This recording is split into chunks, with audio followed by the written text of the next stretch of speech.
the Chargers are credited with a dominant defensive performance because of the ineptitude of the Jets. Suck. 27-6, the final, a 3-touchdown win for the team from La La Land as they even up the books at 4-4, and the Jets drop to 4-4. The fact that Jets team has won 4 games and taken down Patrick Mahomes and Josh Allen and Jalen Hurts is one of life's great mysteries. It makes you think that these games are fixed.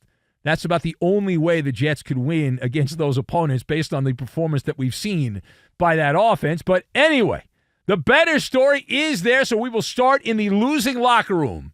That is where the story is. The question, what do you make of another performance by Zach Wilson that left much to be desired here and the Jets offense? So I've got Petco, VHS tape, and customer service. And we will combine all of these things together, and we are going to make a quarterback that can complete a pass more than like 10 yards down the field, something the Jets currently do not have.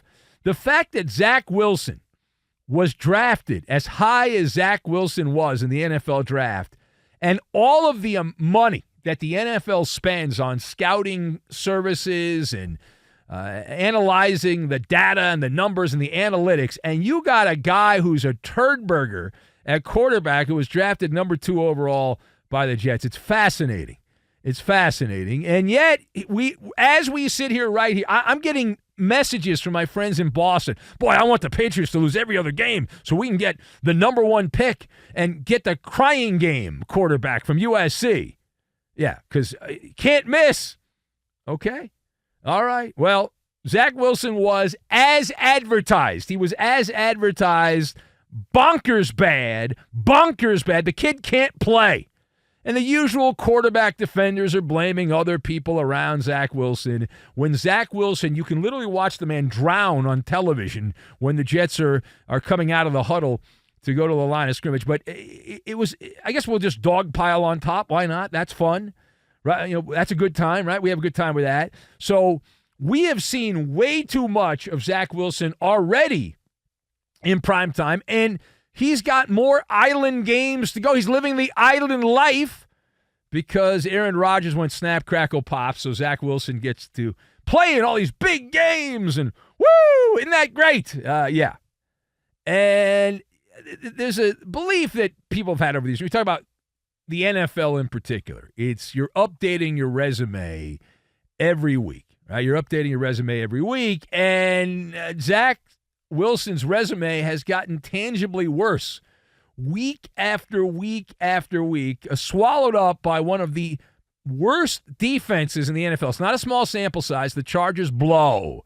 They are garbage on defense, an embarrassment with a defensive coordinator / head coach and Brandon Staley, and they are terrible.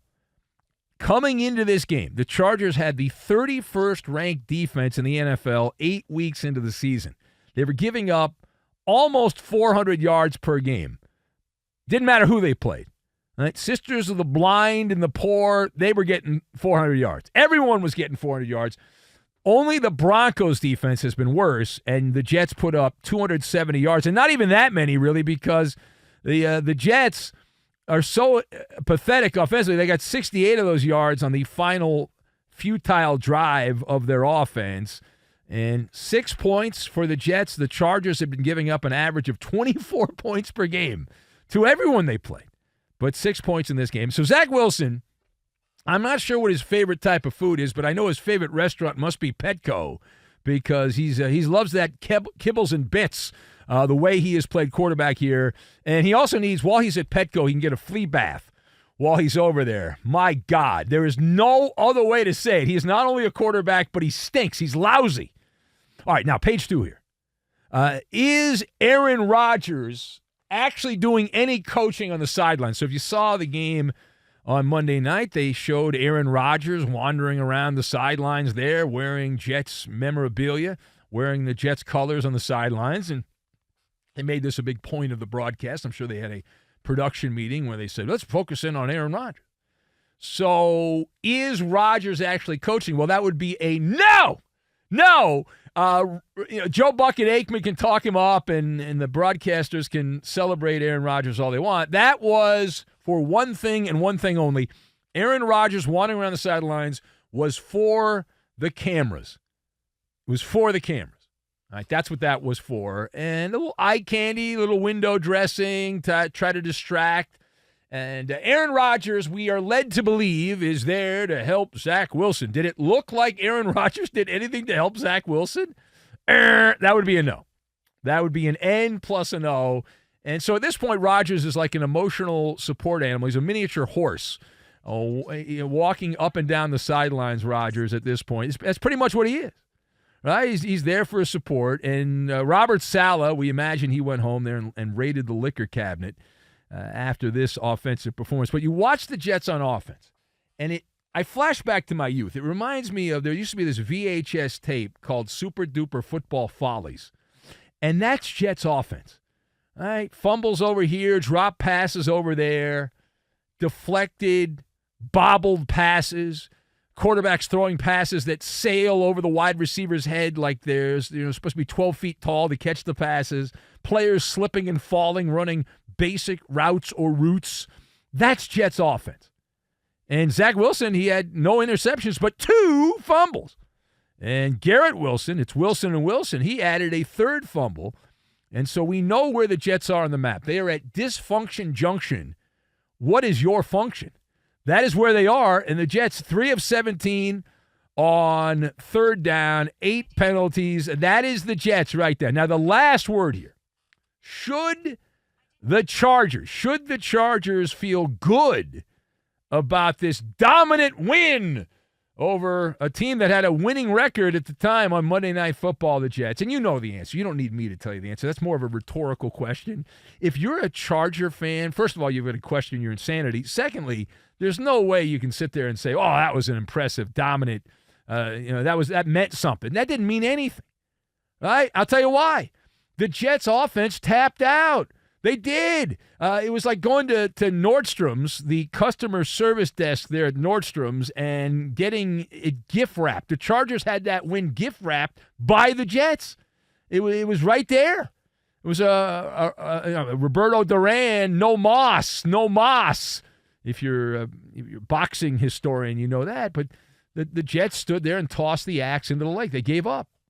And Justin Herbert, big game, Justin Herbert, island game, he went AWOL.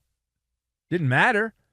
Chargers had 13 drives in this game. They had 8 punts, scored 14 points off Jets fumbles. So outside of the Jets giveaways, the Chargers offense generated 3 points. There was also a special teams touchdown.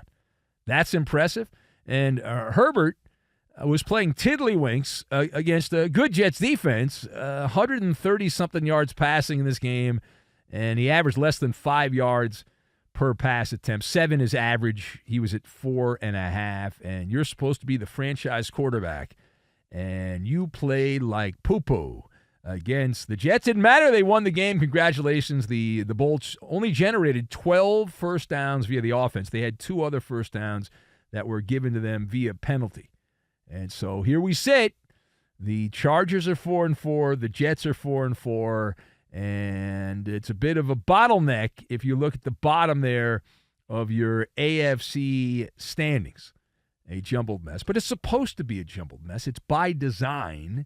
As we sit here and schmooze, you look at the last team in. The last team in the AFC playoffs at this moment.